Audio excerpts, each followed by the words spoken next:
నమస్కారం. మీకోసం quality life, comfort మరియు సౌకర్యం కలిగిన ఒక అందమైన 2 బీహెచ్కే ఇండివిడ్యువల్ హౌస్‌ను పరిచయం చేస్తున్నాం. ఈ హౌస్‌లో అత్యంత కోరుకున్న ప్రాంతంలో ముఖ్య రోడ్లకు దగ్గరగా ఉంది. మీరు రోజువారీ అవసరాల కోసం సూపర్ మార్కెట్స్, స్కూల్స్ మరియు ఇతర ఫెసిలిటీస్‌కి సులభంగా చేరుకోగలుగుతారు. ఈ individual house 2 BHK 130 square yards ప్లాట్‌పై నిర్మించబడింది.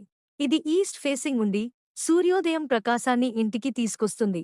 ఇందులో 2 బెడ్రూమ్స్, హాల్, మోడ్యులర్ కిచెన్, బాత్రూమ్స్‌తో పాటు ప్రతి కుటుంబానికి అవసరమైన అన్ని ఫెసిలిటీస్ ఉన్నాయి. ఇంటి లోపల నిర్మాణం మోడర్న్ మరియు స్టైలిష్‌గా ఉంది. ఇంటి గేట్లలోనే ఒక కార్ పార్కింగ్ సౌకర్యం కూడా ఉంది. ఇది మీకోసం కంఫర్ట్ మరియు భద్రతను కల్పిస్తుంది. ఇప్పుడే ఈ అద్భుతమైన 2 బీహెచ్కే ఇండివిడ్యువల్ హౌస్‌ను చూసి మీ కలల ఇంటిని సొంతం చేసుకోండి. మరిన్ని వివరాలకు కాల్ చేయండి.